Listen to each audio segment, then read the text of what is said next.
Did Ryan Reynolds really leave his wife alone in court today? Because today was a huge moment in this case, as Blake Lively and Justin Baldoni both arrived in a New York courtroom for what was supposed to be a serious settlement discussion. And honestly, I don't think anyone expected this to end easily. But what stood out immediately was how Justin arrived, holding hands with his wife, while Blake showed up completely alone, with no sign of Ryan anywhere. And that raises a big question. Where was he when it really mattered, especially after publicly saying how important it is to support his wife? And people also started talking about Blake's outfit, an olive green suit that many believe looked like Ryan's. Even the shirt underneath looked like something he would wear. And I don't think any of this was random, because nothing in this case feels accidental anymore. Blake has always been very strategic, and her appearance in a strong masculine-style suit sends a message that she's here to negotiate and take control, which is very different from the powerless victim image she presented earlier. And honestly, it reminded many people of how Amber Heard dressed during her trial with Johnny Depp, using similar courtroom optics. And when you look at Blake today, there was no glamour, no jewelry, just a small pin and a serious look. And both Blake and Justin looked exhausted, like they haven't slept properly in weeks, which makes it even more confusing why Ryan wasn't there supporting her, especially when lately he's been busy posting about his football club in Wrexham, and acting like this situation doesn't involve him. And that hurts Blake's public image, because it makes it seem like she's standing alone in something she claimed was about justice for all women. And now if this really goes to trial, it's hard to imagine Ryan suddenly showing up later when he skipped such an important moment. And speaking of public image, people are already choosing sides. Just look at the comments under Daily Mail posts, especially from Daily Mail, where most users are openly supporting Justin. And that matters because public perception plays a huge role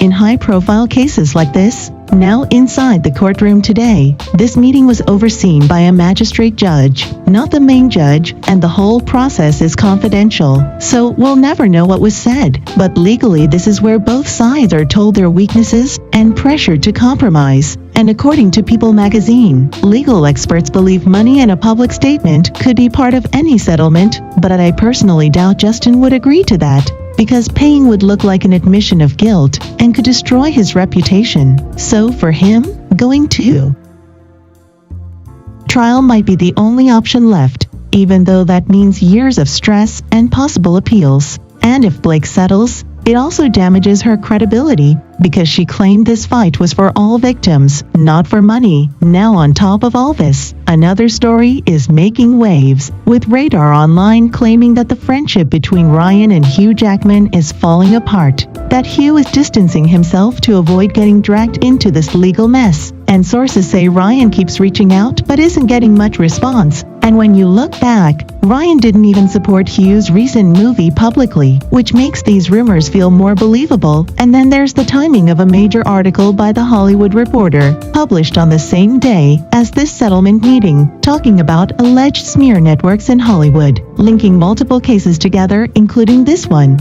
And that feels very calculated because it adds pressure right when negotiations are happening. And yes, the article mentions other outlets like the New York Times, but it's mostly built on speculation, not solid proof.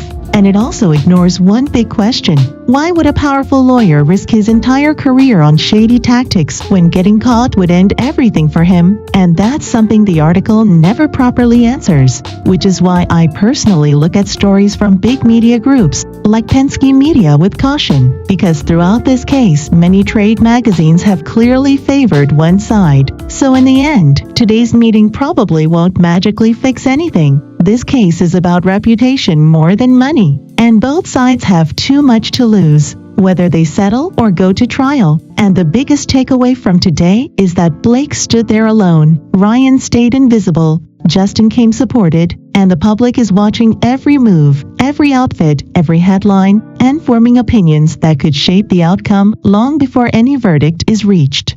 So now the real question is, was this absence just bad timing? Or is it a sign of something much deeper going on behind the scenes? And what do you think about all of this? These days there are a lot of secret discussions happening around Blake Lively. And honestly, what's going on behind the scenes is way more interesting than what we're seeing in public. So today I'm going to share my thoughts on this whole situation.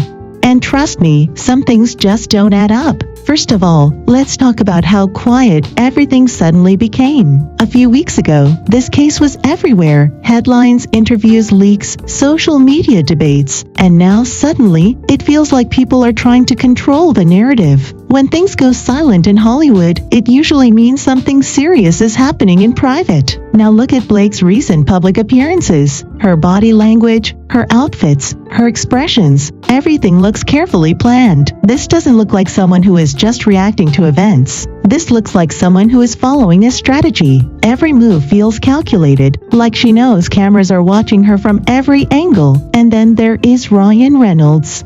Lately, he has been unusually distant from all of this. Before, he was very vocal, very supportive, very active. But now, he seems focused on his own projects and life, almost like he's trying to stay out of the spotlight when it comes to this case. That makes people wonder, is this just for image? Or is there something deeper going on that we don't know about? Another important part of this story is Justin Baldoni. Unlike Blake, he appears very calm and supported. He shows up with his family, he keeps a low profile, and he doesn't react emotionally in public. That gives him an advantage, because in cases like this, public perception matters a lot. People naturally trust the side that looks stable and confident. What's really interesting is how media outlets are handling this story. Some platforms are clearly defending Blake, while others are questioning her claims. This division doesn't happen randomly. Big PR teams are working behind the scenes, planting stories, pushing narratives, and trying to influence how we think. This is where the real battle is happening, not just in court, but in the media. I also find it strange how some articles suddenly appear at very important moments, like right before hearings or meetings.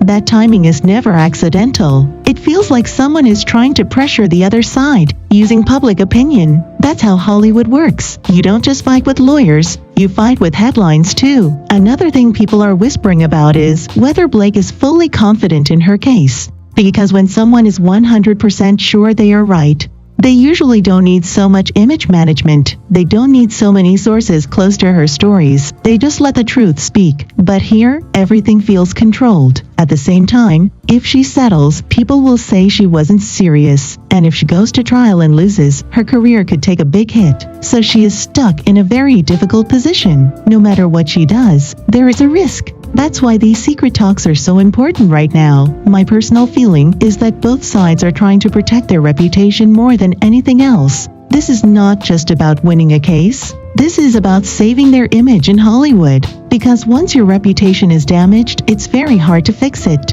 So what we are seeing right now is just the surface. Behind closed doors, lawyers, PR teams, managers, and studios are probably having intense meetings every day. Deals, warnings, and compromises are being discussed quietly. In the end, the truth will come out sooner or later. It always does. The only question is, who will still be standing strong when it does? This whole situation shows one thing clearly. In Hollywood, nothing is simple, nothing is accidental, and nothing is exactly what it looks like on camera.